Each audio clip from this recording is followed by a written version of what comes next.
आज इस वीडियो में लोग समझने वाले हैं कि अगर पत्नी एडल्ट्री में रह रही है, किसी और के साथ रह रही है दोस्तों, तो क्या तब भी आपको मेंटेनेंस देना पड़ेगा, अंतरिम मेंटेनेंस देना पड़ेगा? मेरे कई सारे व्यूअर्स का भी ये सवाल रहता है दोस्तों। आज इस वीडियो में यही क्लियर करेंगे कि आप ऐसा क्या सबूत पेश करें, क्या साबित करें जिससे मजिस्ट्रेट खुद मेंटेनेंस को रद्द कर दे ऐसी किसी भी परिस्थिति में। सारी धाराओं को वन बाय वन समझते हैं दोस्तों। जय हिंद, नमस्कार, मैं एडवोकेट आशीष मिश्रा। लाइक कर दीजिएगा, शेयर कर दीजिएगा, सब्सक्राइब कर दीजिएगा ताकि इन्फॉर्मेशन और लोगों को मिल सके दोस्तों। तो सबसे पहले बढ़ते हैं भारतीय नागरिक सुरक्षा संहिता की धारा 144 का सबसेक्शन 1 क्या कहता है दोस्तों मेंटेनेंस धारा 144 के अनुसार अगर कोई व्यक्ति जो पर्याप्त साधन रखता है, यानी कि जो पति है, उसे भरण पोषण देना होगा पत्नी को अगर वो खुद सक्षम है दोस्तों। और इसमें क्या होता है, इसमें प्रथम श्रेणी के मजिस्ट्रेट उसे भरण पोषण यानी कि मेंटेनेंस का आदेश दे सकते हैं। जो भी पत्नी भरण पोषण करने में असमर्थ है, या फिर उसके बच्चे हैं, या माता पिता है, या स्वयं का भी करने में असमर्थ है, तो मजिस्ट्रेट द्वारा आदेश जारी किया जाएगा। ये सबसेक्शन 1 में व्यवस्था है। सबसेक्शन 2 में क्या है, जो भत्ता होगा यानी मेंटेनेंस होगा, गुजारा भत्ता, ये कब से दे होगा? ये मजिस्ट्रेट द्वारा दिए गए आदेश के अनुसार दोस्तों भरण पोषण उस आदेश की तारीख से या आवेदन की तारीख से दे होगा, जैसा कि मजिस्ट्रेट ने आदेश में निर्दिष्ट किया हो दोस्तों।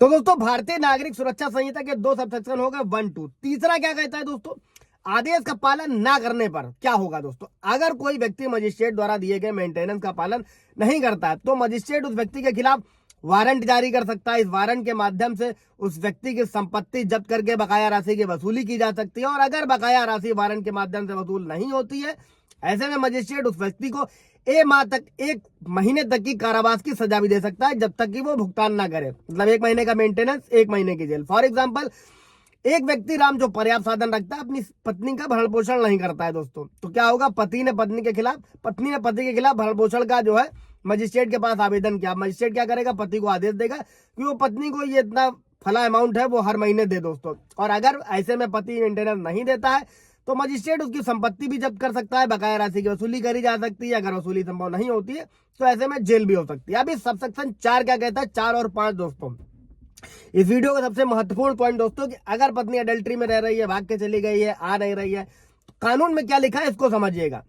सबसेक्शन 4 के तहत 144 की धारा दोस्तों, अगर पत्नी किसी अन्य पुरुष के साथ अवैध संबंध में रह रही है तो उसे अपने पति से भरण पोषण यानी भत्ता प्राप्त करने का अधिकार नहीं होगा। और इसी तरह अगर पत्नी बिना किसी पर्याप्त कारण के अपने पति के साथ रहने से मना कर देती है तो भी भरण पोषण भत्ता मेंटेनेंस नहीं प्राप्त कर सकती है। और अगर पति और पत्नी आपसी सहमति से अलग रह रहे हैं तो इस स्थिति में भी पत्नी भरण पोषण भत्ता पाने की हकदार नहीं होगी दोस्तों। ये कानून में क्लियर कट लिखा गया है, मेंशन किया गया है दोस्तों। अभी दोस्तों भारतीय नागरिक सुरक्षा संहिता की धारा 144 सबसेक्शन 5 क्या कहता है दोस्तों, जिसका इस्तेमाल आप मेंटेनेंस को रद्द करने के लिए कर सकते हैं दोस्तों। इस धारा में मेंशन किया गया है जिसमें मजिस्ट्रेट को मेंटेनेंस रद्द करने का अधिकार दिया गया है। अगर आप ये साबित करने में सफल होते हैं दोस्तों कि पत्नी अडल्ट्री में रह रही है, किसी और के साथ रह रही है, बिना किसी कारण घर छोड़कर चली गई है, इसको लेकर सुप्रीम कोर्ट का जजमेंट भी है जिसमें मेंटेनेंस देने से मना कर दिया गया है पत्नी को। तो इस धारा में सबसेक्शन 5 में यह व्यवस्था है कि अगर साबित हो जाए कि पत्नी अवैध संबंध में है या बिना किसी उचित कारण के अपने पति के साथ रहने से मना कर रही है दोस्तों, तो मजिस्ट्रेट ऐसी स्थिति में आज जो मेंटेनेंस का आदेश है उसको रद्द कर सकता है दोस्तों। इससे रिलेटेड कोई सवाल जवाब होगा तो कमेंट में पूछ लीजिएगा। Thank you.